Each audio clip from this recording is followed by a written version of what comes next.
semua selain manusia, dia taat dan tunduk kepada sistemnya Allah yang disebut namanya sunnatullah. Dengan yang namanya hukum semesta. Kalau kita pinjam lagi dalam perspektif Quran, kenapa Allah itu menyebut dirinya sebagai Rob? Di Rob itu artinya aturan, tata cara. Semuanya intinya adalah mau mengatur kita dalam bentuk hukum. Berarti siapapun manusia, dia nggak mungkin tidak tunduk dengan hukum Rob, hukum sunatullah, hukum semesta. Nah, jalan untuk mengerti hukum semesta salah satunya adalah agama. Jadi agama itu tujuan atau jembatan? Jembatan. Orang beragama di sini harapannya tunduk sama hukum semesta. Berarti kita sholat, kita puasa, kita umroh, kita haji supaya selaras dengan hukum semesta nggak kira-kira? Iya. Mau puasa, mau umroh, mau haji nggak selaras sama hukum alam, pasti hidupnya nggak selaras gitu. Pasti hidupnya nggak harmonis. Makanya segitiga sama sisinya hablum minallah, hablum minannas, hablum minal Allah. Nah, tiga ini. Oh, saya kasih contoh. Mau agamanya apapun, nanam cabai pasti keluar apa? Mau agamanya apapun, nanam melon keluar melon. Maka dalam hukum semesta berlakulah hukum yang namanya tabur tuai. Jadi apa yang aku dapatkan sekarang itu hasil apa yang aku tanam kemarin. Dan sekarang saya tanya ibu bapak, maaf ya, hidup ada ujian nggak? Ada. Sering ada disebut ujian? Iya. Berarti yang bikin ujian hidup siapa? Sendiri, diri sendiri. Betul nggak? Iya. Allah menguji kita nggak? Enggak. Allah maha tahu apa Pak? Benar? Kalau Allah maha tahu, si aku harus diuji dulu lah untuk ini kayak gini. Itu nggak kira-kira? Enggak, orang dia tahu. Nah, dengan paradigma dogma dan doktrin yang sering terjadi, semua ujian datang dari Allah. Sehingga orang yang mengatakan semua ujian datang dari Allah, dia lupa mengambil tanggung jawab. Lah, Allah nggak pernah menguji kamu, tapi kamu melakukan sesuatu, kamu masuk kepada hukumku, maka Allah pemilik hukum, bukan tukang ngehukum, gitu. Bapak kalau api dipegang jadi panas kan? Ya. Sekarang saya tanya, begitu ada orang main api kepanasan, itu Allah lagi menghukum atau dia masuk dalam hukumnya Allah? Ya, dia masuk dalam hukum. Jadi Allah melakukan hukum nggak? Tapi dia memiliki hukum. Saat kita keluar dari hukumnya Allah, selaras nggak Bapak? Nggak mungkin.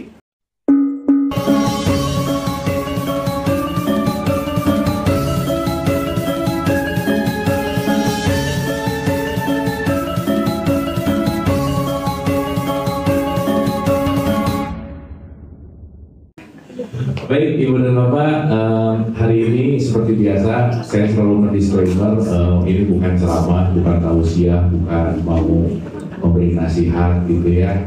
Tapi seperti biasa, hasil sebentar untuk dari keriuhan-keriuhan, untuk kita hening sejenak, untuk kontemplasi bersama.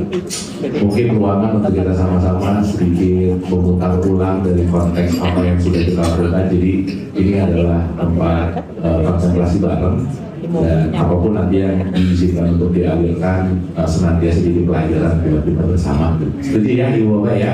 Jadi pokoknya kita belajar bareng, dan saya kebetulan aja di sini jadi fasilitator, itu bukan mau mengajari, tapi beneran ini adalah sebuah proses pembelajaran bersama yang saya rasa setidaknya kita menambah knowledge. Tapi yang terpenting sebetulnya bukan hanya knowledge yang bertambah, tapi penerimaan hidup yang lebih tinggi.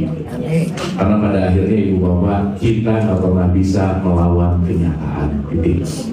Jadi kalau kita pinjam dalam bahasa Islam, menjadi Islam itu artinya total surrender, berserah total kepada apa?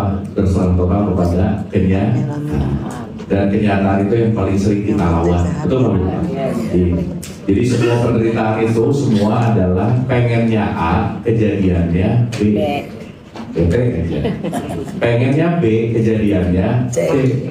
Di depan ada tempe, pengennya wagyu, bener itu. Dan itu bete-bete itu permasalahan itu cuma ada di itu.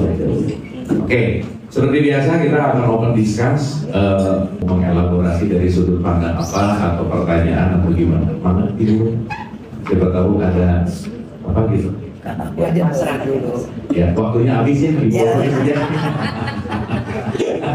Jadi pasrah aja ini. Jadi Ibu Bapak terima kenyataan aja ya. Baik. Ibu Bapak, kalau kita bicara ya sedikit ya. Kalau Ibu Bapak buka Quran di surat 3 ayat 19 itu ada kata-kata inna dinna indallahil Islam. Best of the best yang diridhoi itu adalah Islam. Oke.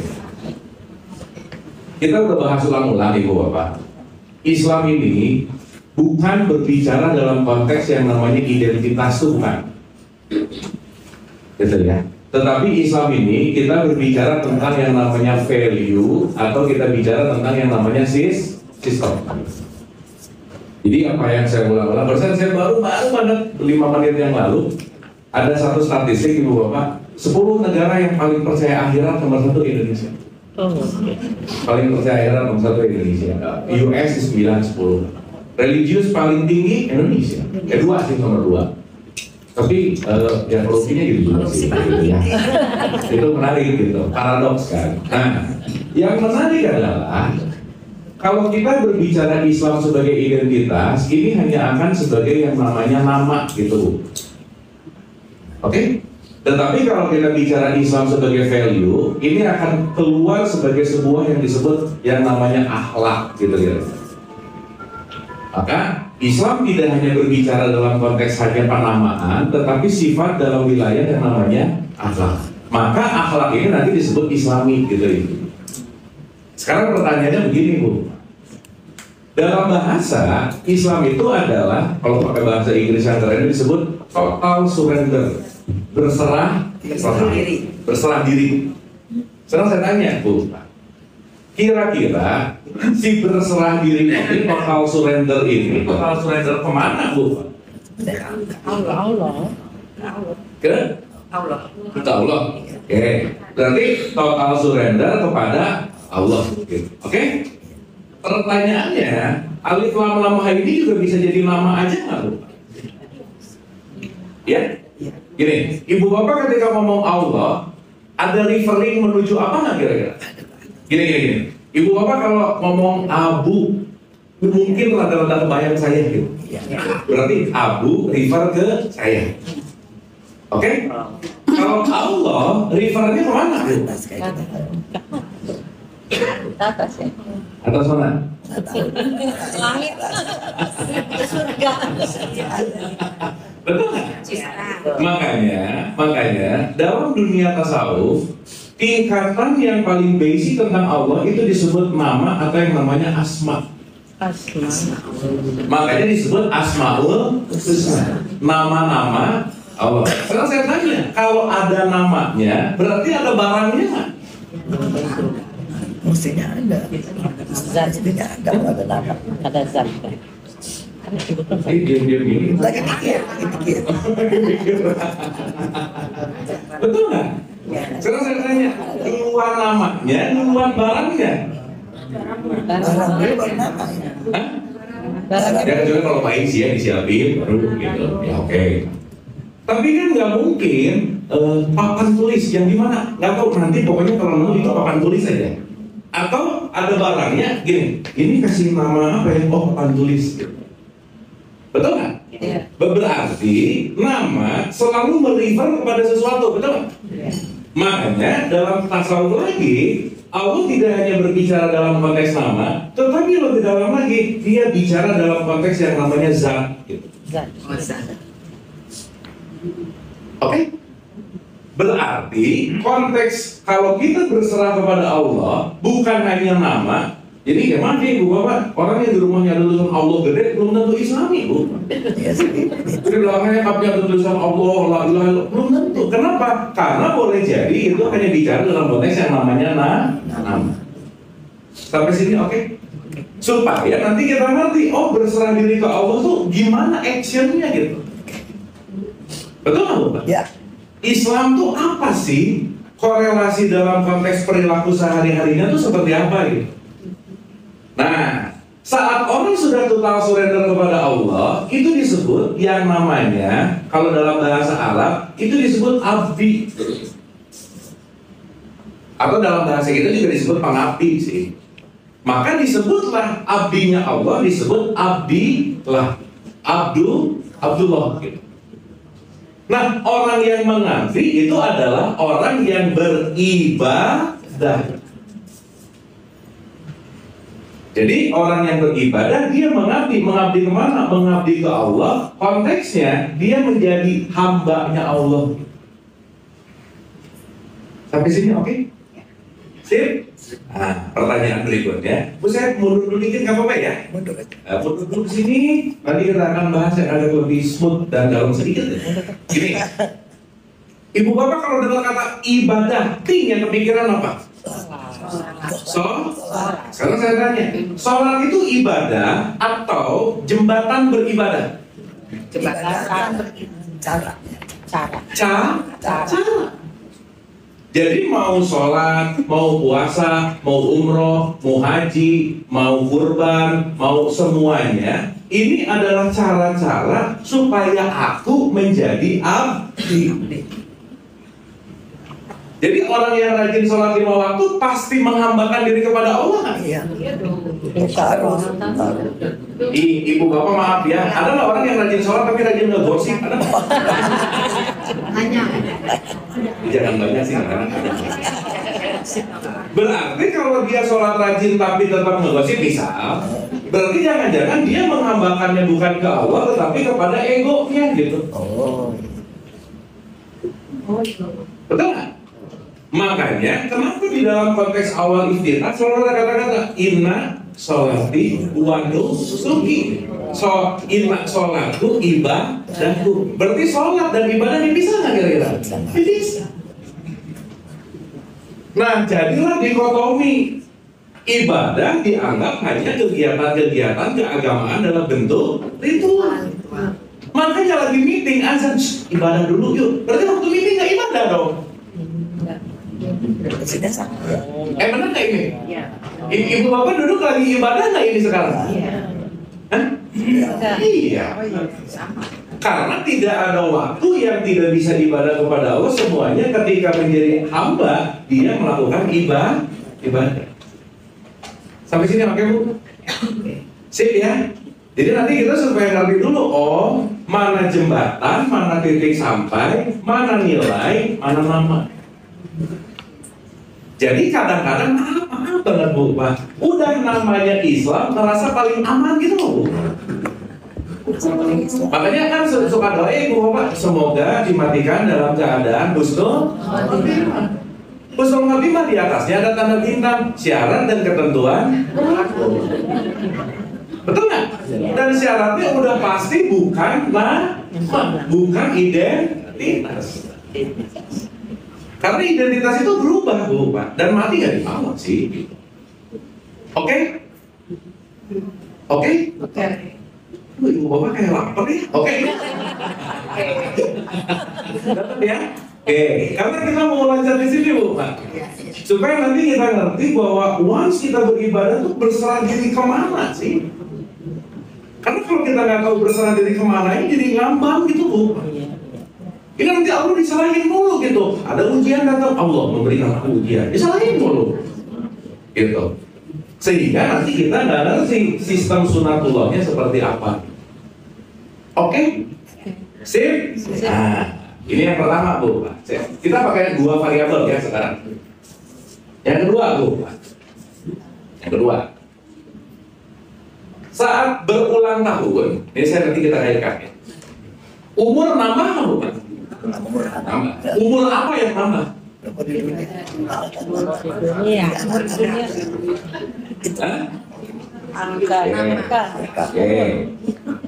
Di dalam diri kita setidaknya ada yang paling luar itu badan fisik. Ini yang kelihatan ini kan badan fisik. Masuk ke dalam ada namanya badan energi. Karena bukan hanya fisik nih, kita ibu bapak datang ke sini ngapa-ngapain perlu energi. Di dalamnya lagi ada badan mental. Di dalamnya lagi ada badan wisdom atau kebijaksanaan. Titik paling dalam ini nanti masuk ke konteks yang namanya ilaihi rojiun. Nanti bisa bicara ke sini. Ibu bapak pernah dengar nggak? Allah itu dekat apa jauh? Dekat atau dekat banget?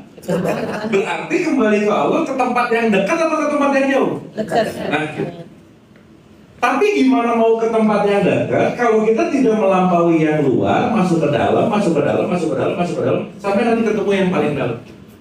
Makanya di surat 50 ayat 16, aku lebih dekat daripada Kurang katanya. Kurang kata. Oke? Jadi dari Allah ke tempat yang dekat, ke tempat yang jauh. Dekat. Nah sekarang orang umroh ngapain bu Pak? Itu kan wisata. Haji ngapain kalau gitu? Ritual.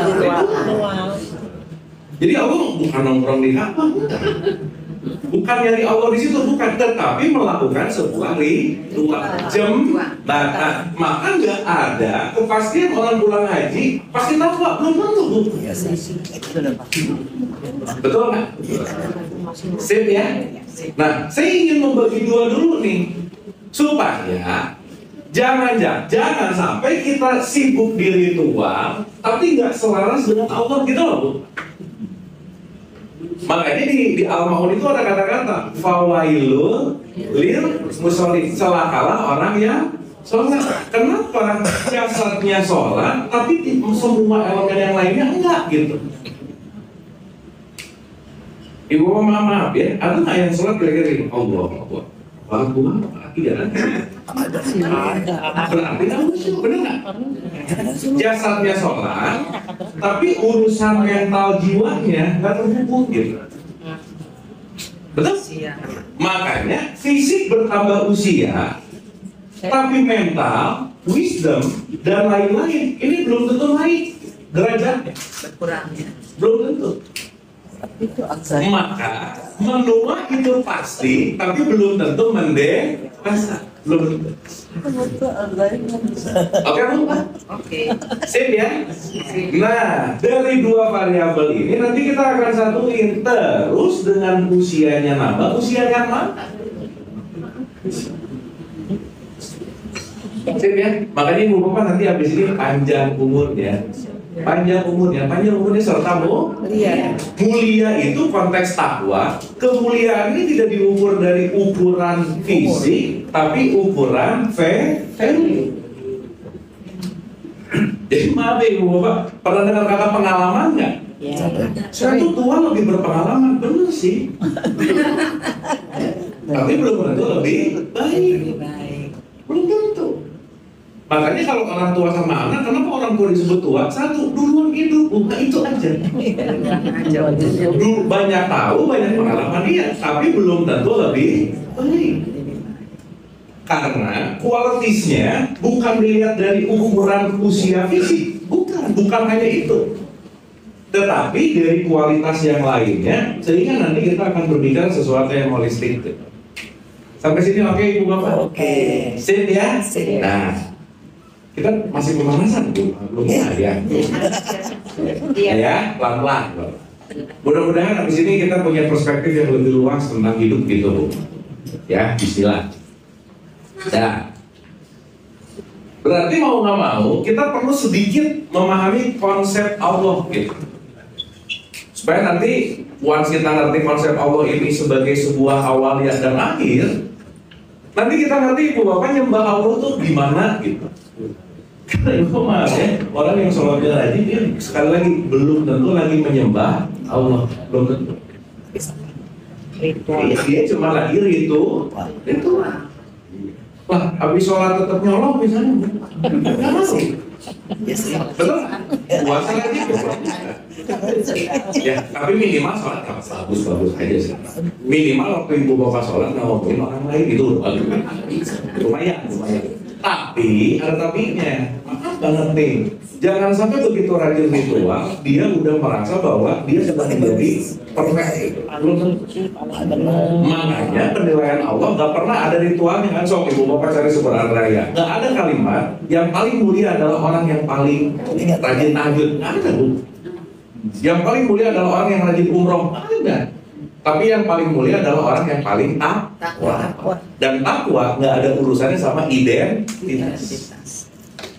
Jelas ya? Jadi kalau kita masih memandang orang yang identitas tertentu pasti begitu, belum tentu. Ih, rajin ke masjid, belum tentu soleh bu. Siapa tahu niatnya paling sendal, benar? Berarti kan bukan itu poinnya. Sip? Boleh ya kita shifting dari ritual menuju si spiritual gitu. Nah, kita mulai ibu bapak ya. Hari. Sip? Aduh ini udah bau makanan sih kayaknya.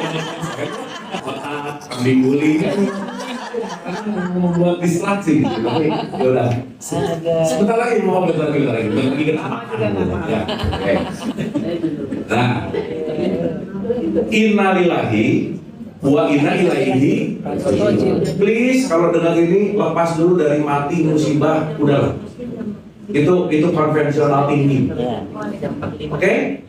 Innalillahi wa inna ilaihi raji'un itu mau bicara bahwa semua berasal dari aku dan kembali ke aku. Semuanya sistem aku dan hanya sistem aku yang pasti menang, gitu kira-kira.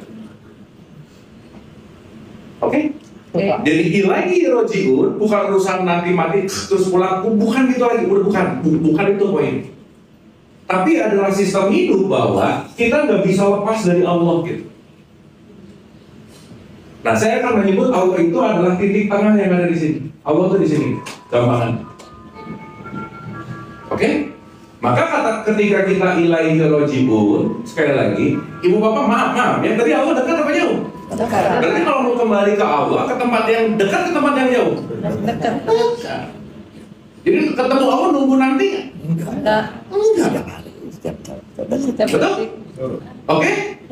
Sekarang saya tanya, kalau kita ketemu Allah yang mau dekat, dan nanti kita ngerti Allah itu apa sebagai sebuah sistem, ilaihi raji'un itu adalah kembali ke tempat yang paling dekat dalam dirimu. Nanti kita ngerti.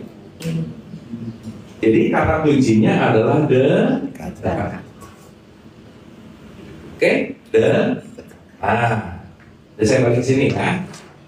Pertanyaannya, di surat 57 ayat 3 dan 4, dialah yang awal dan dialah yang akhir. Berarti Allah yang awal dan juga Allah yang akhir. Di surat 24 ayat 35 dibilang dia adalah energi, cahaya. Berarti semua itu datang dari energi. Awalnya adalah energi, di mana semua energi ini akhirnya memadat menjadi sebuah konteks yang namanya ciptaan. Oke, Bu? Jadi sebenarnya semua apa? Energi. Energi yang memadat menjadi materi. Berarti semua materi padatan energi nggak kira-kira? Iya? Contoh. Ada si A, ada si B, ada si C. Ini di sini ada 50 orang aja. Semua 50 orang di sini kira-kira kalau kita bicara dalam konteks bahan baku diri kita, bahan bakunya sama nggak, Bu? Sama. Betul? Ya. Semua punya kulit, punya mata, punya kuping, punya rambut, betul nggak? Yes. Berarti secara seapa adanya, mau melihat si A, mau melihat si B, mau melihat si C, nggak ada bedanya. Betul? Jadi Ibu Bapak kalau melihat orang dengan pandangan seapa adanya, ontologis, ini semua hanyalah kulit yang dalam konteksnya ada selnya, semua isinya bahan bakunya sama, betul nggak Bu Bapak? Yes. Tapi maaf ya Ibu Bapak, Ibu Bapak bisa senang sama si A, senang sama si B nggak bisa? Kenapa begitu? Sebel aja.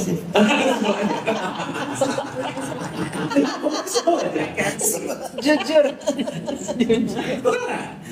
Supaya nanti kalau kita ngerti ini dalam platform pemikiran dasar, nanti kita akan menyadari semua semesta raya itu nggak mungkin kalau dalam perspektif ini ya, nggak mungkin kalau sumbernya bukan dari energi, nggak mungkin. Oke Bu? Berarti semesta raya ini yang kita baru tahu cuma 4%, sedikit banget. Sumber source-nya energi yang sama nggak kira-kira? Ya. Jadi mau saya, mau ibu-ibu, mau bapak-bapak, mau piano, mau lampu, semua adalah energi yang memadat. Oke? Ini oke Ibu Bapak? Oke. Jadi lihat kanan kiri sebenarnya ada bedanya nggak? Sebetulnya enggak. Nggak ada.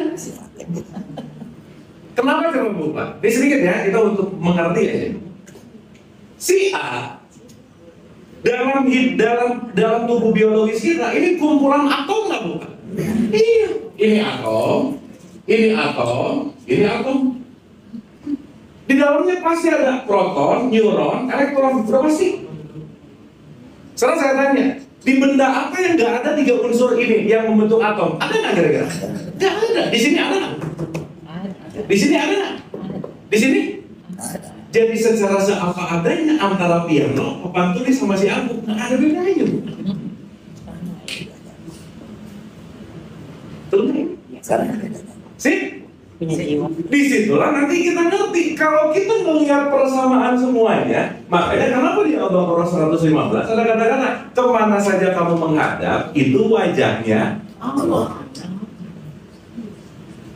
Udah ya, kalau Allah kan rendah awam-awam nih. Sekarang kita gampangin lah. Kemana saja kita menghadap itu semuanya atom. Betul nggak bukan? Ini atom, ini atom. Apa yang bukan atom coba? Betul nggak? Tapi kalau kita lupa bahwa ini semua atom, melihat seseorang yang kita nggak suka, jadi nyebelin nggak dia? Memang dia termasuk atom yang nyebelin sih. Paham ya? Paham ya?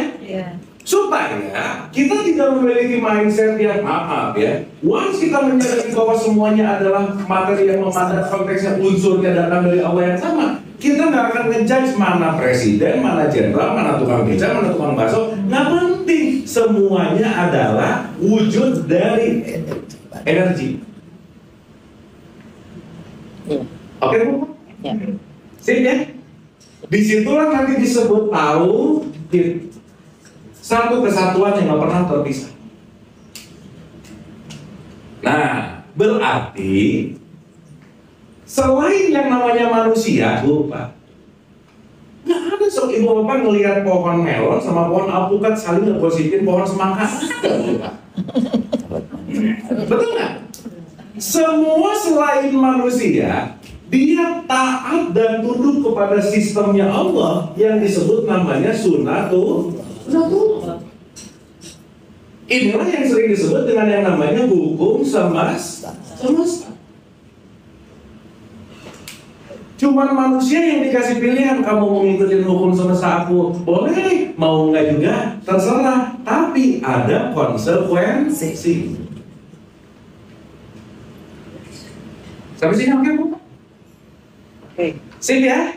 Berarti sekarang kalau gitu, kalau kita pinjam lagi dalam perspektif Quran, kenapa Allah itu menyebut dirinya sebagai Rob nomor 1? Makanya Qul a'udzu bi Rob itu artinya aturan, tata cara. Semuanya konteksnya intinya adalah mau mengatur kita dalam bentuk yang namanya hukum. Nah, sekarang kalau kita udah mulai ngerti ini, berarti siapapun manusia, dia nggak mungkin tidak tunduk dengan hukum Rob, hukum sunatullah, hukum semesta. Nggak mungkin. Nah, jalan untuk mengerti hukum semesta salah satunya adalah agama.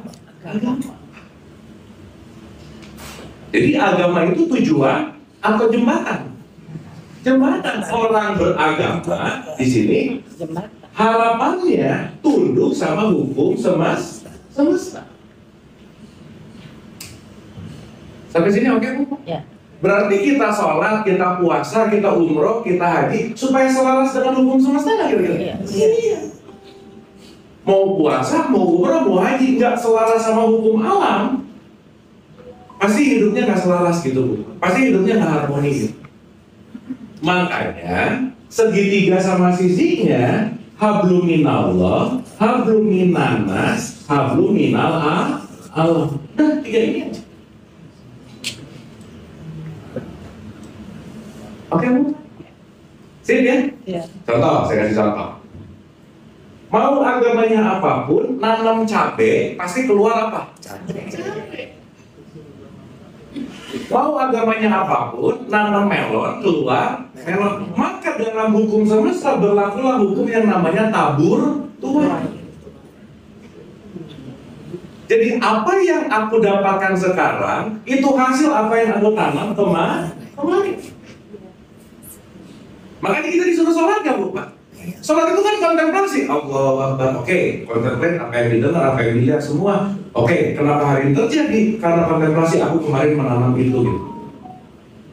Dan sekarang saya tanya ibu bapak, maaf ya, hidup ada ujian nggak? Ada. Sering ada disebut ujian? Iya.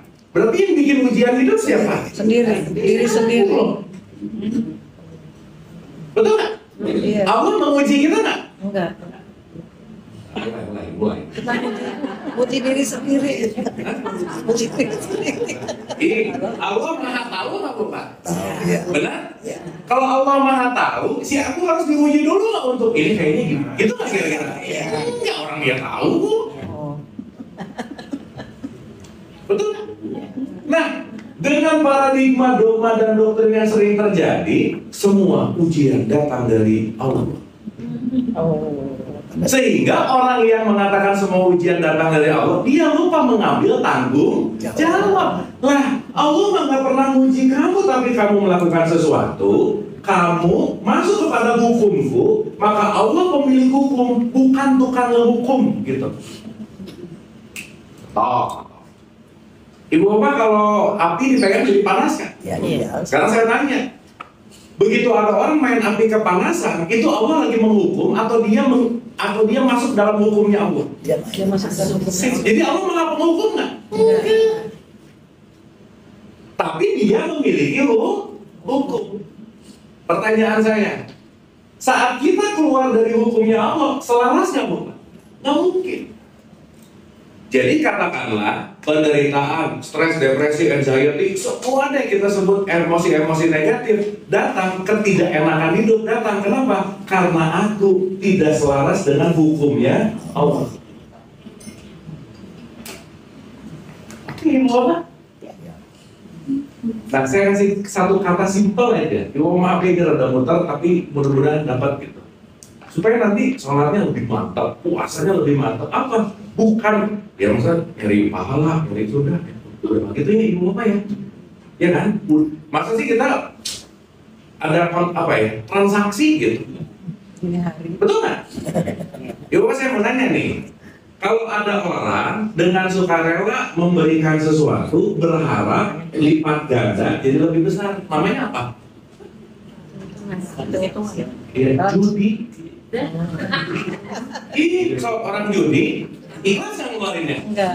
Masa nggak ikhlas orang judi? Kemarin sebek, geser, ngeser. Untung. Ya kan, dia keluarin kan? Iya. Orang yang judi harapannya pengen apa? Bukan, iya, tenang sih benar. Tapi maksudnya dia pengen ngeluarin 100, harapannya pengen dapat 1000 gitu nggak? Iya. Dia ngeluarin 1000, harapannya pengen 10.000. Namanya apa? Judi. Judi. Jadi ibu bapak kalau sedekah 100.000, harapannya pengen 1 juta, lagi apa ibu bapak?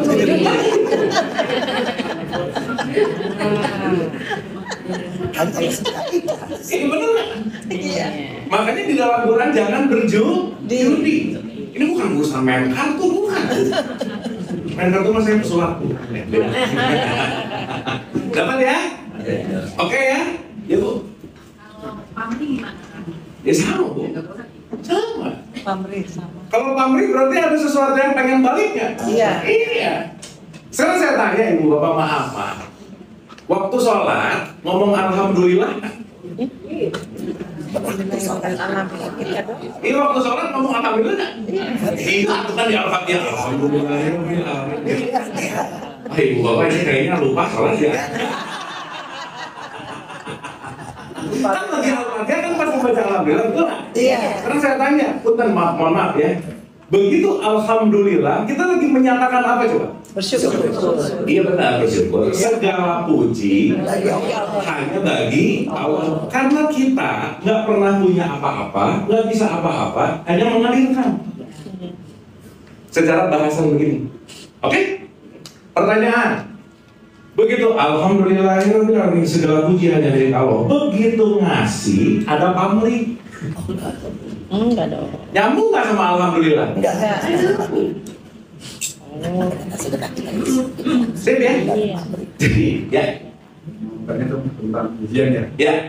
Kalau mungkin bisa dijelasin lagi, kalau di Quran kan kita pernah dengar bahwa kita akan mendapatkan ujian kemiskinan, maksud ujian apa ya? Kayak yang di Al-Baqarah 155. Ya. Karena tadi kan ujian itu sebenarnya katanya kayak kita sendiri kan. Iya. Di Quran itu dia dimention. Iya. Gimana ya maksud ujiannya itu ya? Ya. Ibu bapak, dalam hidup Pasti ada hukum aksi reaksi nggak kira-kira? Pasti. Jadi dalam hidup intinya cuma satu aja, kita hanya akan mengalami apa yang kita lakukan. Itu. Lagi buka Quran nggak mas?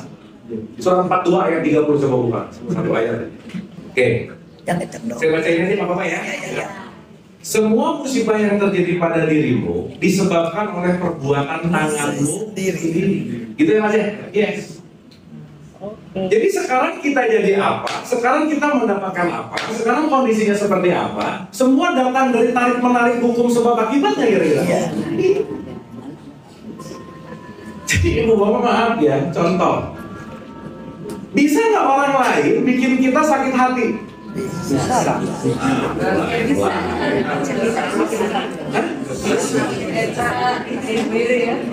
Melihat orang lain, kita jadi sakit hati, bisa nggak sebenarnya? Bisa. Yang sakit hati karena aku mengizinkan diriku sakit hati. Betul nggak? Nggak bisa gara-gara kamu, gara-gara mereka, aku jadi gini. Semuanya pilihan. Ibu bapak maaf ya, mau pilihannya mau rada-rada kepaksa enggak ujungnya kita ya pilih. Aku nyesel kenapa dulu kepaksa sih, kakak milih tetap.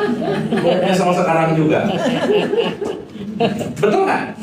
Maka konteks yang paling esensial terjadi dalam hidup, kata kuncinya adalah konsekuensi. Udah itu. Nah maksud saya ibu bapak, usia yang bertambah yang diikuti dengan kedewasaan adalah orang semakin dewasa, semakin gak banyak nyalahin orang lain. Itu ibu. Kenapa? Karena tahu semua yang datang ke diriku bukan karena ina itu, tapi karena keputusan. Dan orang yang jauh lebih menerima semua konsekuensi, udah pasti di situ lebih beribadah kepada Allah.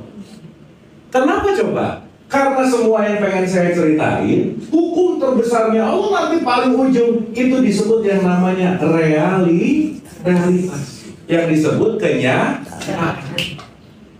Ibu bapak pohon semangka nggak pernah nolak realitas loh. Dia mau gimana pun tetap benih semangka, berbuah semangka, betul nggak? Nggak pernah ngelihat bertangannya orang. Ada lagi hewan, nggak ada bu. Paham ya? Sip ya? Jadi semoga kita mulai mengerti kalimat Islam ini bukan urusan sholat, puasa, umroh, haji, bukan hanya itu gitu. Tapi apakah aku menerima kenyataan atau aku tidak menerima? That's it, bu. Udah aja. Nah, kalau realitasnya tidak diterima, berarti ekspektasi atau egonya lebih besar. Saat ekspektasi dan ego lebih besar, itulah yang disebut neraka. Kecewa kan jadi marah. Api, burning, kesel. Ibu apa suka kesel nggak? Kalau sering berarti ada sering di neraka.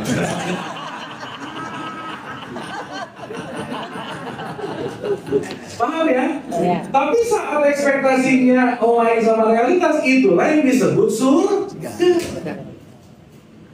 Makanya sering digambarkan dalam Quran, surga itu mengalir airnya. Betul nggak? Kata kuncinya tuh mengalir aja.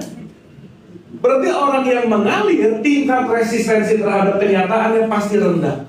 Pasti. Makanya kata kunci mau jadi Islam, kata kuncinya ikhlas. Apa itu ikhlas? Menerima. Aduh ibu bapak maaf ya, ini dikali dengan orang kalau udah sering, aku tuh nggak terima, udah pasti kafir aja. Karena dia tidak menerima. Berarti kalau dia tidak menerima, menolak nggak? Menutup nggak? Jadi urusan kafir, kata kuncinya adalah realitasnya mau diterima atau tidak gitu. Nah, tapi ada tabinya bu, Pak. Maaf banget nih. Hidup kita hanya mengikuti konsekuensi, tabur tuai. Tadi ibu bapak maaf ya, 98% waktu nanam kitanya nggak sadar. Paham nggak maksud saya?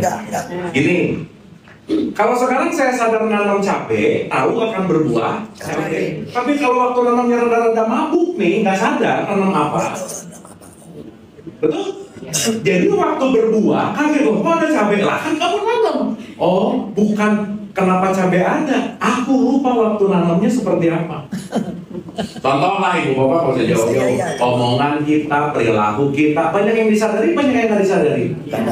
Kita nggak tahu perilaku kita nyebelin, nggak sukain orang apa, dan bisa begitu nggak kira-kira? Bisa.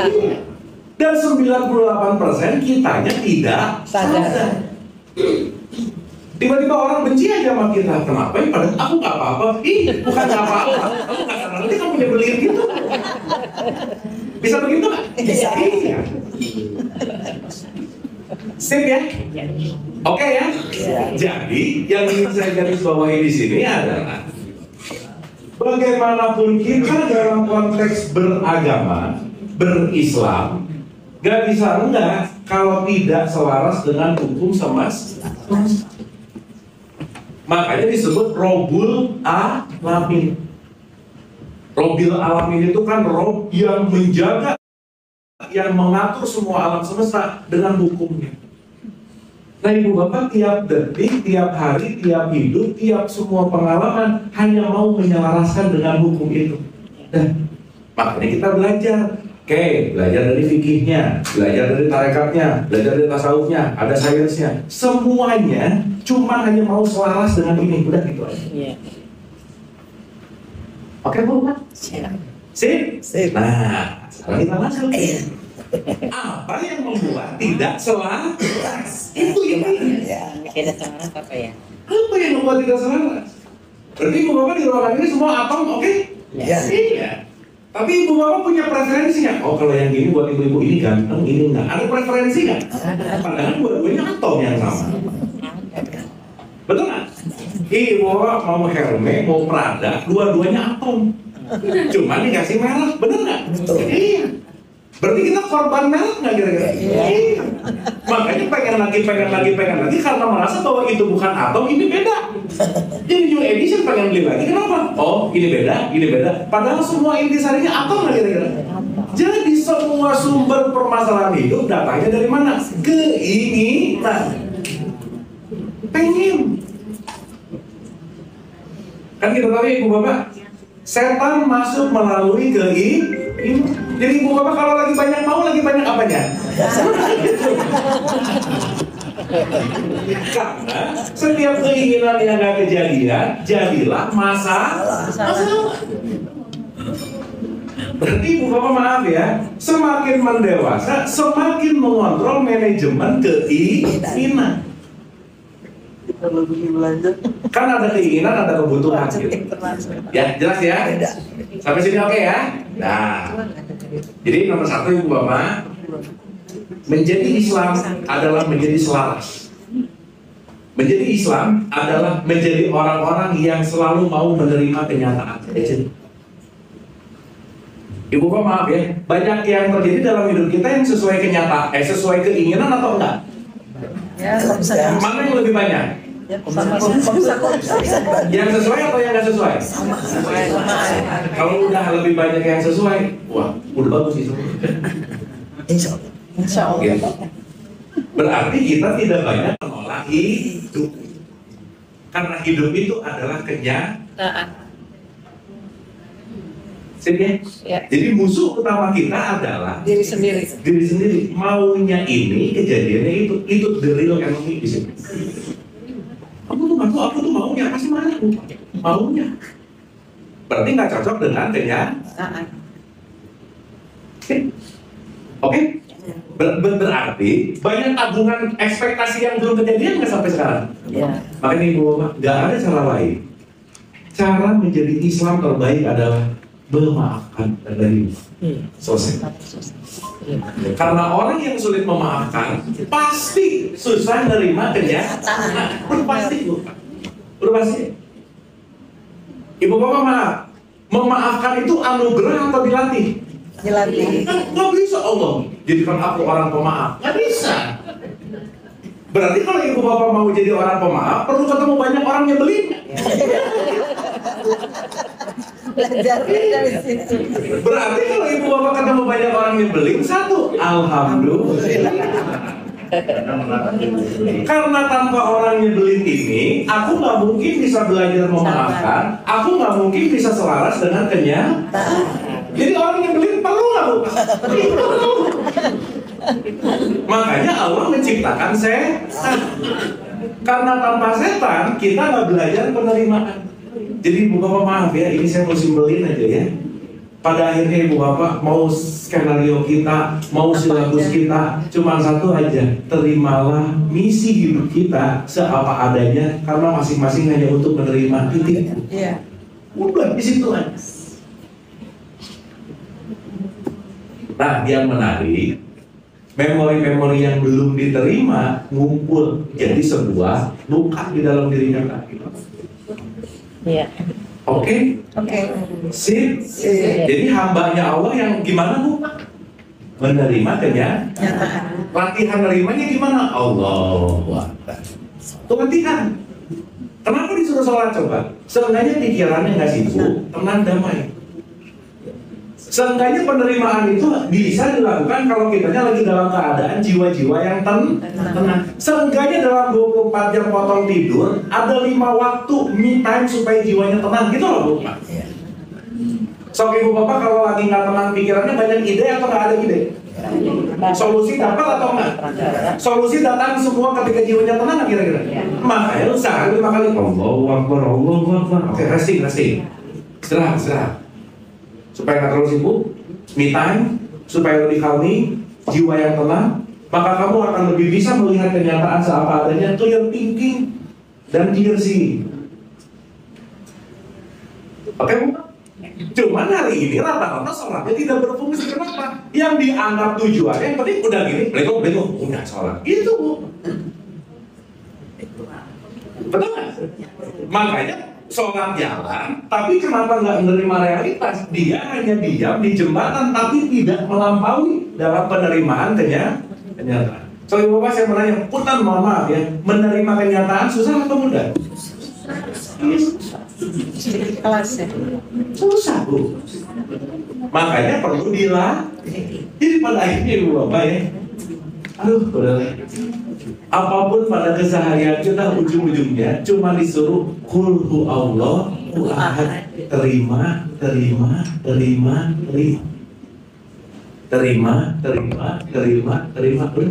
Iya. Sip ya? Clear ya? Nah, sekarang kita lagi di sini. Ini intinya ada di sini. Intinya cuma ini aja yang pengen saya ceritakan. Satu-satunya makhluk Allah yang diberikan opsi untuk nggak selaras sama hukum semesta itu adalah manusia. Makanya Allah bilang di Quran 4170, kamu mau ngikutin silakan, mau enggak silakan, tapi tanggung masing-masing. Jadi Allah membebaskan nggak Bu? Iya. Jadi boleh nggak ngikutin hukumnya Allah? Boleh nggak? Boleh nggak ngikutin? Buat kamu nggak urusan. Betul? Karena setiap orang pasti punya konsekuensi. Ibu bapak Allahnya aja ngebebasin, ini makhluk-makhluknya resnya sama keyakinan orang. Betul? Yang bener tuh gitu. Tetangganya nggak pakai jilbab yang pusing aku. Tetangganya nggak sholat Jumat yang pusing aku. Dia ini nggak sholat Jumat jadi pusing dianya. Betul nggak Bu? Betul ya? Padahal setiap siapapun punya konsekuensi. Nah, ini penyebab utamanya Bu. Harapannya makin usia tambah, kita makin ada di titik harapan hidup. Betul. Di semua makhluknya Allah, kalau kita bicara dalam perspektif ini, hanya manusia yang diberikan PR untuk melakukan yang namanya menjadi manajernya bumi, gitu kira. Untuk menciptakan, makanya disebut holy. Sampai sekarang tuh nggak ada simpanse yang menciptakan handphone, nggak ada. Betul kan? Semua alam itu supporting system buat kita, di mana kita akan creating something. Oke? Makanya manusia diberikan quote and quote satu formulasi satu advantage yang disebut yang namanya akal. Makanya sering disebut hayawan natikun. Kita adalah hewan yang berpikir. Karena bareng-bareng sama hewan ada yang beda, Bu. Otak kita ya, Ibu Bapak, otak primitif kita yang namanya reptil dari zaman dulu, penciptaan si sapiens lah sebelumnya, binatang, semua punya, Bu. Jadi otak reptil kita ada, otak mamalia kita ada, yang baru di manusia namanya prefrontal cortex yang disebut dengan yang namanya akal. Jadi mohon maaf Ibu Bapak, orang yang nggak menggunakan akalnya nggak beda jauh sama binatang. Makanya kan Quran nyindir banget, udah dikasih pendengaran, penglihatan dan hati, nggak dipakai, apa bedanya sama binatang ternak. Jadi kalau urusannya binatang ternak, urusannya cuma biologis, makan, minum, reproduksi, makan, minum, reproduksi, itu aja. Sementara fungsional kita sebagai manusia enggak hanya urusan makan, minum, reproduksi. Wah, ini saya bahas itu waktu setahun yang lalu. Ibu masih ingat nggak waktu saya ngomongin Einstein, si statement Einstein? Seandainya semua cacing di bumi ini hilang detik ini, kita hanya akan bertahan hidup 4 bulan, Bu. Siapa yang mau menumbuhkan pohon? Betul? Gak bisa makan uang. Betul? Jadi kalau detik ini semua cacing sebumi raya nggak ada, kita cuma punya survive 4 bulan. Kalau seluruh serangga di bumi detik ini hilang 3 bulan, Bu, nggak ada yang melakukan pembuahan. Ngeri ya, betul. Betul?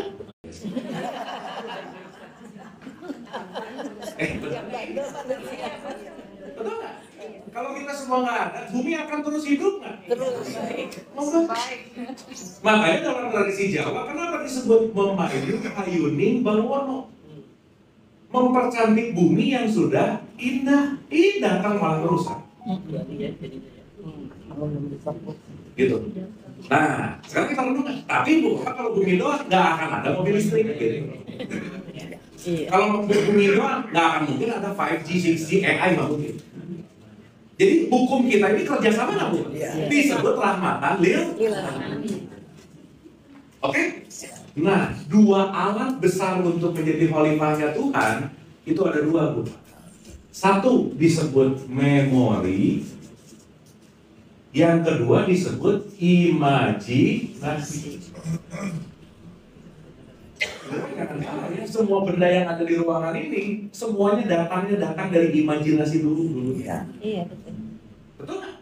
Tuh kalau ada alat musik ya dipencet ting ting ting jadi ya. Aduh kalau misalnya ada tempat satu yang ruangan bisa mendingin jadilah sih. Betul nggak? Semua binatang nggak punya 2 hal ini secara maksimal, cuma manusia. Jadi Ibu Bapak, penyebab kenapa kita menderita, penyebab kenapa kita nggak happy, penyebab kenapa kita stres, depresi, anxiety dan seterusnya, karena kita dikasih alat yang namanya memori dan imajinasi. Jadi ini bentuknya namanya paradoks, Bu. Oke sampai sini? Oke? Contoh.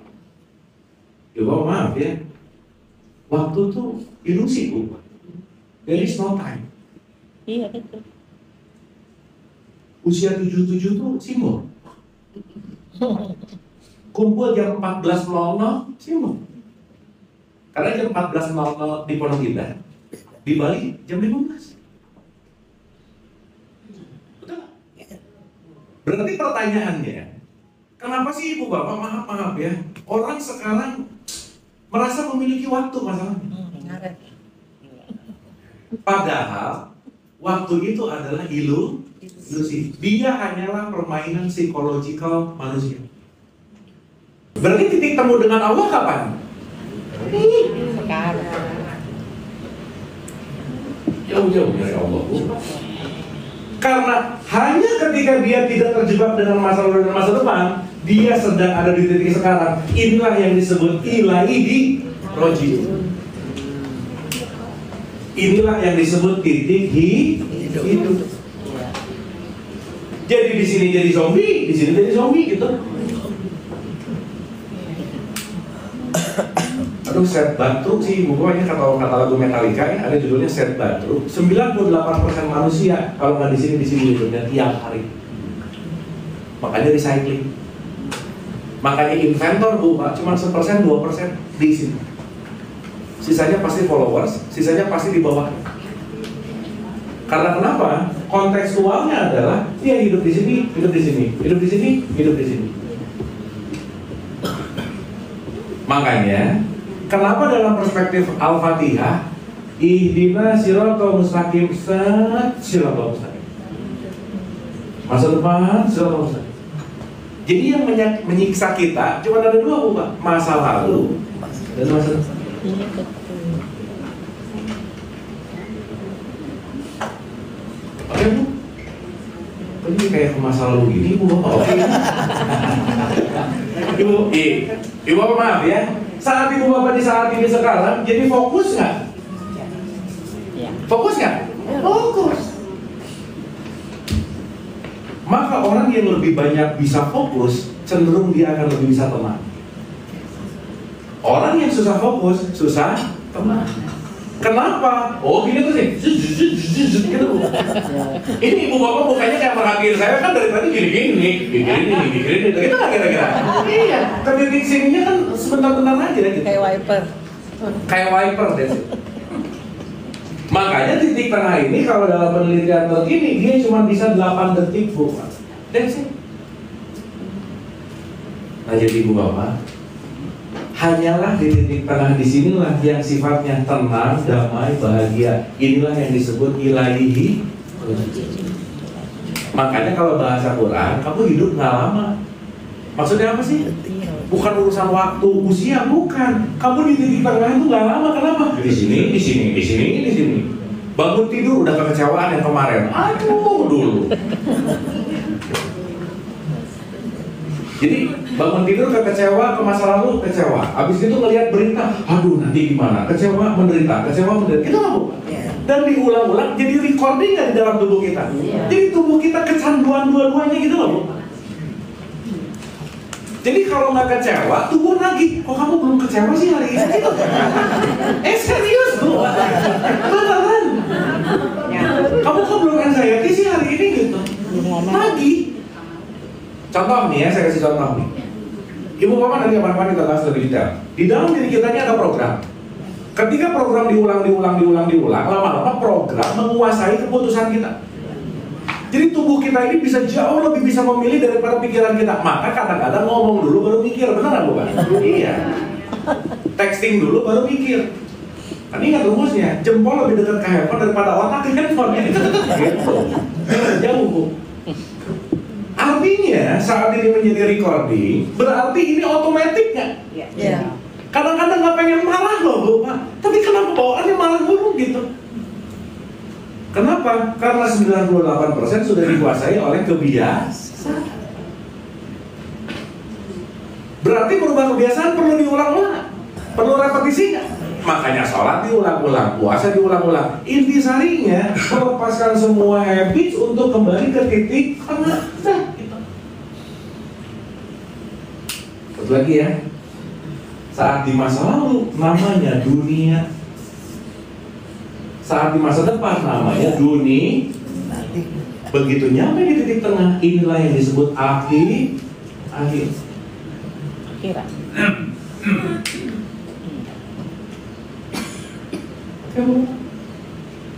Berarti perlu sering mampir ke sini. Dan disitulah kita dilatih dalam tradisi selalu 5 kali sok mampir, jangan mikirin future terus. Ini nggak ke masa depan, bukan berarti nggak punya perencanaan, bukan ya Bu. Bukan nggak punya planning, nggak punya vision, nggak punya target, bukan. Tapi jangan hidup di situ. Karena saat kita hidup di masa depan, was-was, kita akan sulit mensyukuri apa yang ada sekarang. Iya betul. Nyari selalu yang nggak ada aja terus Bu. Di depan udah ada gini, nggak mau kesini. Nah, jadi orang yang selalu di sini hidupnya apa? What next? Next. Nggak puas. Nggak puas. Minggu lalu Bu, Pak, saya ketemu sama orang-orang anxiety se-Indonesia Raya Bu. Iya, itu ada yayasan anxiety kumpul bareng, itu yang masih anxiety yang udah sembuh semuanya kumpul. Semuanya anxiety rata-rata tipikal orang yang perfeksionis. Pokoknya harus perfect, semuanya harus gini. Itulah kenapa bahasa kun fayakun itu terjadi secara dinamis, alih-alih perfeksionis, mending realistis gitu. Oh aku tuh punya prinsip, Maunya semua bagus. tapi prinsipnya nggak realistis. Gimana sih? Selesai gitu. Oke Bu, jadi saat Ibu Bapak diam di sini sekarang saat ini hadir utuh lagi di mana? Di akhir. Cenderung berapa malah ya saat Ibu Bapak di sini sekarang saat ini waktu nggak ada. Makanya tadi kita ngerti hidup itu disebut fiha abada. Tapi abadi di sini bukan forever, tapi eternal. Eternal itu apa? Hadir di sini saat ini. Jadi Ibu Bapak kalau pengen happy all the time, be present. That's it. Begitu bete, oke. Aku lagi bete berarti aku lagi ke masa lalu. Kalau nggak ke masa depan, balik lagi ke mundur, ke tengah, ke depan, ke tengah. Nah, orang yang lebih banyak di tengahnya lebih lama, itu semakin yang namanya dewasa. Inilah nanti yang disebut akil balik. Makanya dalam bahasa Arab, balago, balik, itu akalnya tuh udah dalam tanda petik matang gitu. Artinya apa? Di titik tengahnya dia lebih sering gitu. Oke Bu? Sip ya? Jadi ketidakbahagiaan datang dari mana Bu? Dari sendiri ketika diri sendiri aku terjebak di masa lalu. Ibu Bapak jangan lupa ya, dirimu bukan masa lalumu. Gitu. Udah. Yang happy. Karena ada orang yang melekat sama masa lalu terus dia bikin salah. Aduh, aku tuh ya dulu terus aja dulu gitu lupa. Udah lewat. Ada sih. Sehingga dia susah move on gitu. Sudah happy ya. Jelas ya? Jadi kata kuncinya, nah, Apa ya? ini kita lihat nih. Ketika kita ngomong inna sholati wa nusuki wa mahyaya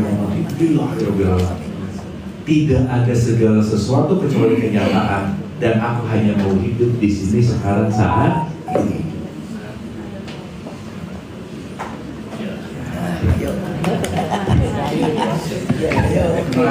Ya. Ini boleh ya? Yes. Kuat. Kalau kita lihat di barat, dogma itu sudah tidak ada. Jadi, kenapa dogma tidak ada? Karena pengetahuan mereka, pendidikannya sudah tinggi. Kemudian, karena dia juga tidak punya dogma, makanya dia tuh ritualnya udah di research.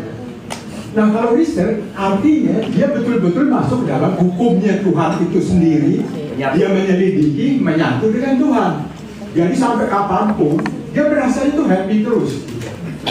Nah, itulah letaknya bahwa di kita ini, terutama sekarang ini, dogma itulah yang melekat. Ya. Nah, bagaimana caranya melepaskan dogma itu? Memang di kita pendidikannya kan masih kurang, ya.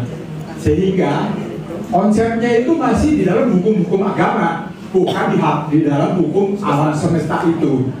Nah, pertanyaannya adalah bagaimana cara kita mendidik cucu atau anak kita sehingga dogma itu tidak sampai membelenggu manusia. Itu aja. Oke, makasih. Jawabannya Pak sering datang ke sini sih Pak. Oke, bagus Pak. Pertanyaannya sangat oke banget nih. Sampai sini oke mau Oke. Sip ya? Saya setuju banget. Kenapa masyarakat Indonesia, tapi anyway meskipun kita nggak top 10, juga saya mau cerita sedikit ya. Ini sebagai counterbalance.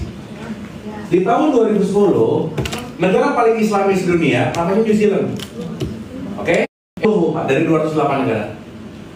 2022, naik jadi 64, Pak, lumayan. Iya, kita naik oke loh. secara penilaian. Artinya apa? Kalau kita mau melihat dari sudut pandang konteks yang namanya research ini, ada peningkatan pergeseran yang tadi bicara dari ranah-ranah fikih udah mulai masuk ke ranah-ranah kesadaran gitu kira-kira. Ini peningkatannya wah kok aja. Dan salah satunya ini disebut berkah pandemi, Bu. Pandemi itu kan membuat kita jadi diamnya itu Bapak. Ke masjid nggak bisa, ke gereja nggak bisa, mau nyari Tuhan kemana-mana nggak bisa. Mungkin baru mulai pada sadar, oh jangan-jangan, nah gitu kira-kira. Anyway, sekarang rankingnya 62 Bu, Pak. Sekarang nomor 1 negara paling Islam itu Irlandia. Negara nomor 1 paling bahagia Finlandia. Ya, Finlandia. Benar kata Bapak tadi. Di situ konteks fairness religion nggak berlaku. Tapi masyarakatnya bahagia gitu. Tingkat korupsinya rendah dan seterusnya. Nah kita sih kadang-kadang masih yang penting seiman gitu. Sebelum korupsi seiman kan nggak gitu juga kali ya dalam tanda petik. Nah berarti sekarang kalau kita mau bicara dalam konteks yang namanya society, ini Bu. Wah kita akan bisa lepas dari ini ya. Ini kakek. Si kakek punya program nggak? Punya dong. Yang pasti datang dari atas kan. Menurunkan program ke anak. Oke Bu? Mau nggak mau, suka nggak suka, program si anak diisi sama program kakeknya. Yang kalau si anak ini nggak punya kesadaran, dia tanpa sadar juga akan mewariskan kepada cucunya. Betul nggak Bu Pak? Sehingga tanpa disadari dalam konteks yang namanya keluarga, warisan pendidikan keluarga, karena kenapa? Siapapun yang menjadi program utama kita itu pasti datang dari orang tuanya gitu. Nah jadi kalau dari pertanyaan Pak Pri, terus gimana for the next satu aja Bu Pak? Once program lama udah nggak berhasil di kita sekarang, jangan diturunin ke bawah, udah gitu aja. Berarti perlu memutus rantai nggak kira-kira? Iya. Dan secara natural sih Ibu Bapak, maaf ya karena juga zaman makin modern, Ibu Bapak yang kira-kira ada di generasi kolonial, Ibu Bapak ya maaf ya ini generasi baby boomers, itu udah nggak bisa melakukan pendidikan yang sama kepada Gen Z dan Alpha, nggak bisa Bu. Udah nggak bisa.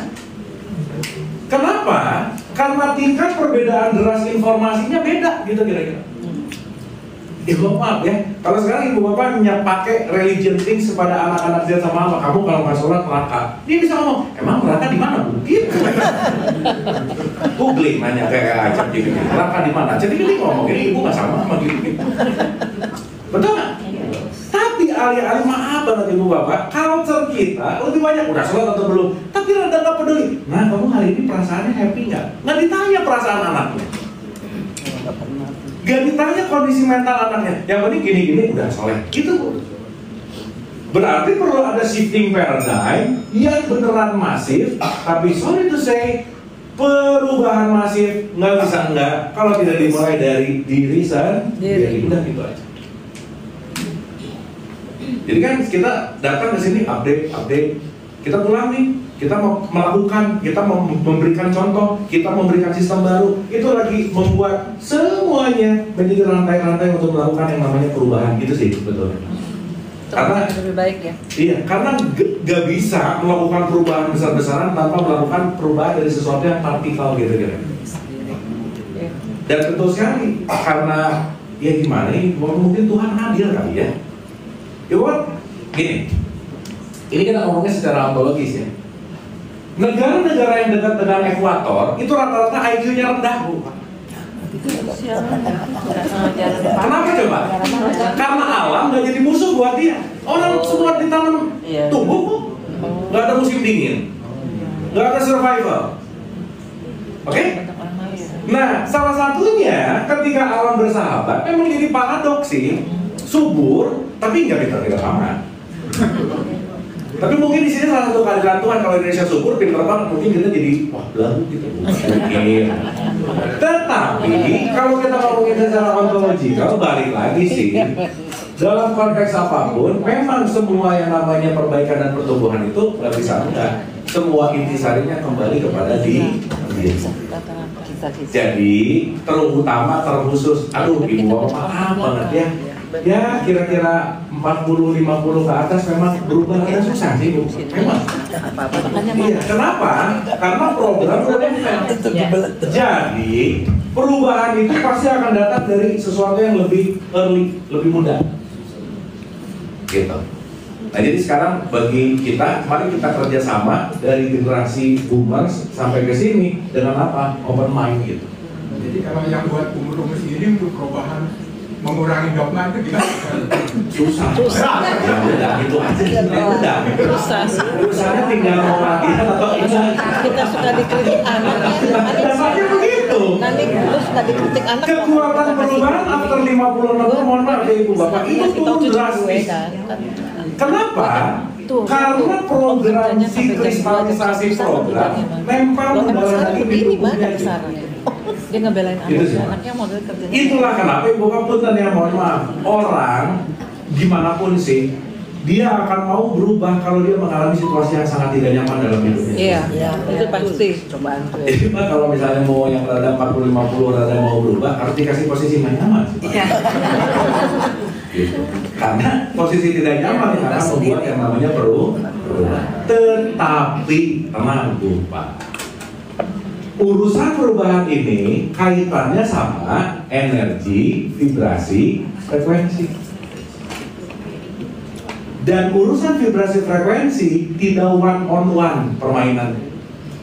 Misal, maaf ya, ada 100 negatif, ada 100 positif. Jadi balance ini kalau urusan matematika secara basic. Tapi urusan vibrasi frekuensi bukan. Cuma perlu satu orang untuk menggimani 100 yang negatif gitu ya. Makanya kalau pinjam pakai bahasa Soekarno, saya cuma perlu 10 aja cuma. Kenapa? Orang-orang yang high level energy itu bisa membuat konteks society itu wilayah pertumbuhannya itu makin oke. Jadi kami zona. Karena kenapa? Saat kita mulai melahirkan generasi-generasi yang ada di level yang di sini, itu akan tercipta. Dan semuanya memang nunggu jatuh tempo. Gitu. Nah jadi balik lagi ke pertanyaan Pak Ari, ya udah 50, 60 segitu. Satu hari Bu Bapak kita punya jurus memaklumi, udah gitu aja. Nerimo betul. Karena kenapa? Strukturnya aja udah sedikit agak tidak bisa capable gitu. Gitu itu. Karena kenapa? Ya basic. Tapi bukan berarti nggak bisa, bukan. Oke Ibu Bapak. Iya. Sip ya. Menurut pengalaman sama itu bagaimana kira-kira misalnya bahwa semua ibu kita jadi direndahkan, dihilangkan, kalau bisa dihilangkan. Kemudian nanti akan timbul suatu pemikiran baru Ya. yang satu saat ya dogma itu akan lenyap dalam hitungan kedipan mata saja. Pasti. Suatu saat nanti semuanya akan hilang. Contoh ya, maaf nih. Itu udah nggak enak. Tadi nggak apa-apa ya, ini timeline nih. Kita ngomong fakta boleh ya Ibu Bapak ya? Fakta nih. Iya. Fakta. Segala sesuatu bentuk pasti ada time limitnya. Pasti. Oke? Maka segala sesuatu dia punya yang namanya pertumbuhan dalam konteks yang namanya dinamis. Contoh, supaya agak smooth saya muncul ke belakang ya. Ibu Bapak pernah dengar Zeus nggak? Pernah dengar Zeus? Iya. Dulu Zeus itu disembah. Dulu zaman orang belum ngerti sains, belum ngerti apa. Kenapa ada petir? Orang itu pokoknya intinya cuma satu aja. Dia perlu jawaban yang menenangkan. Udah, mau urusan ngarang nggak apa-apa. Udah gitu. Oke? Karena yang dicari adalah ketenangan dan jawaban. Meskipun nanti kita ngerti setiap jawaban menenangkan belum tentu kenyataan, gitu kira-kira. Jelas ya? Makanya orang orang kalau ada di stadium 4 yang udah kira-kira penyakitnya parah, dia mending datang ke kiai daripada ke dokter. Kalau dokter masih ngomong udah kan 2 hari lagi mati. Gitu. Tapi kalau kiai didoain happy dia, 2 hari mati juga gitu. Lah sama, tapi yang satu jalur happy, tenang, yang satu jalur kenyataan gitu kira-kira. Misalnya, ya. Dulu Bu, Pak, sebelum ada saya, ada yang nanya, ini kenapa petir sih? Dia jawab, Zeus lagi ngambek. Jawaban nggak pada saat itu? Iya. 5.000 tahun loh Bu. Oh, Zeus sama angin Poseidon. Lama-lama, begitu kenyataan ini mulai ada ilmiahnya, tahu bukan Zeus, itu memang hukum alam, petir dari bawah naik ke atas, ada awan positif negatif dan seterusnya, itu nggak ada urusan. Zeus mati nggak? Laku nggak lagi? Nggak. Udah nggak laku, udah selesai. Paham kan sih? Dulu yang nyembah Zeus, top sekarang ada aku penyembah Zeus, aneh nggak? Apa sih? Orang filmnya aja si Thor-nya di film Marvel sekarang. Gila. Betul nggak? Iya. Betul? Berarti ini usah nggak suatu saat nanti? Usah. Dan seterusnya itu. Karena Jadi dari kesimpulan ini pada suatu saat juga agama bisa hilang. namanya bisa ganti, sistemnya bisa ganti, semuanya bisa ganti. Karena kata kuncinya adalah dinamis. Tapi yang nggak akan pernah tergantikan apa? Hukum semesta. Karena dari zaman Zeus sampai sekarang nanam cabai keluar cabai. Makan cabai pedas udah kita. Nah, tekniknya, ritualnya, caranya. Sekarang mau masuk apa? Agnostika, ateis-kah, Scientology-kah, penyembah pohon pisang, terserah lah gitu bukan. Ini kan macam-macam gitu. Semua kata Ibu kan nanti kalau di Google ada sekitar 4.999 nama Tuhan, bukan banyak. Dia untuk sedikit kita nyembah pohon ubi bareng nyembah pohon ubi udah. Dalam artian semua ini akan dinamis. Tapi ujungnya keselarasan dengan semesta ini yang nggak akan ada gantinya gitu kan. Dan semesta lagi sekarang memperkenalkan dirinya pelan-pelan. Aduh Ibu Bapak, yuk kita renungan sedikit. Bumi umurnya 4,6 miliar tahun. Bumi Udah tua ya? udah tua. Jelas lupa. Ya. Big Bang 13,8 miliar tahun. Lah, Homo sapiens baru ada 300.000 tahun, Bu. Kalau ini 24 jam kan, kita baru ada 3 detik di sini, Bu. Anak baru kita. Tapi emang belagu sih. Yang paling ngerasa keren ya di antara semua ini. Padahal kita tuh, aduh Pak, cetek baru 300.000 tahun yang lalu. Adam 7.000 tahun yang lalu nih. Nabi Muhammad 1.400 tahun yang lalu, sekarang 2025. Kita tahu apa sih tentang ini semua? Betul nggak Bu Pak? So that's why kata kunci terakhirnya adalah please do stay humble. Selesai Bu Pak. Karena sebenarnya banyak yang kita tahu, lebih banyak yang kita nggak tahu. Apapun yang terjadi nggak bisa lepas dari menerima yang namanya kenyataan. Gitu Pak. Makasih. Oke Bu Pak? Oke. Sip ya? Jadi Ibu Bapak lihat celebrating life itu jangan banyak di masa lalu, masa depan Bu. Karena semua konteks penderitaan itu sekali lagi hanya saat kita di masa lalu dan di masa Oke? Terakhir, berarti kalau sekarang ada kata-kata innalillahi wa inna ilaihi raji'un artinya apa? Semua aku asalnya di tengah. Begitu aku ke masa depan, begitu aku ke masa lalu, ilaihi raji'un. Back to the center. Back to the center. Back to the center. Zat ke tengah. Ke depan, ke tengah. Ingat, di sini nggak ada apa-apa. Di sini nggak ada apa-apa. Semuanya hanya permainan tipuan psikologi. Oke Bu Pak? Jadi happiness itu di luar atau di dalam? Di dalam. Bahkan sebelum kita ada sekarang punya masa lalu masa depan, kita adalah kebahagiaan itu sendiri. Iya. Jadi kebahagiaan bukan di sana, Harus. tapi kebahagiaan adalah saat kita ada di sini, sekarang, saat ini. Nggak perlu apa-apa, nggak perlu siapa-siapa, hanya hadir di sini saat ini. Itulah yang disebut total happiness. Makanya bahagia itu tidak memerlukan syarat. Kalau pakai syarat namanya kesenangan. Dan kesenangan itu cepat hilang. So back to the happiness. Oke. Makanya panjang umurnya serta mulia. Kalimat yang dipakainya mulia. Mulia itu top line dari happiness. Noble. Takwa gitu-gitu. Supaya apa? supaya apa yang udah lewat dibiarkan di tempatnya, apa yang akan terjadi dibiarkan di tempatnya. Kita hanya belajar hadir untuk di sini. Ya, ada banyak sekali ya. Sip. Dapat sesuatu hari ini? Alhamdulillah. Paham? Apa punya? Ini sebenarnya pelan pelan.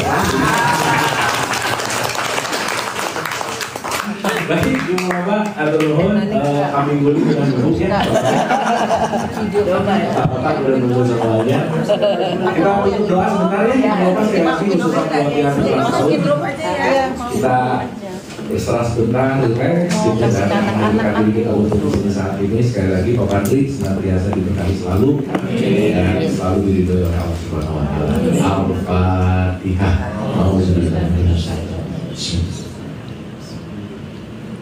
Iya karena buat dia kerasa. Ihdinas siratal ladzina an'amta 'alaihim ghairil maghdubi 'alaihim. Allahumma rabbika wa liwalidayya warhamhuma kama rabbayani.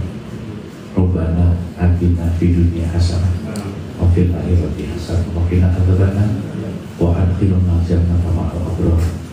Ya Aziz, ya Ghafar, ya Rabbal Alamin. Subhana rabbika rabbil izzati amma yasifun. Wassalamu ala mursalin. Alhamdulillah.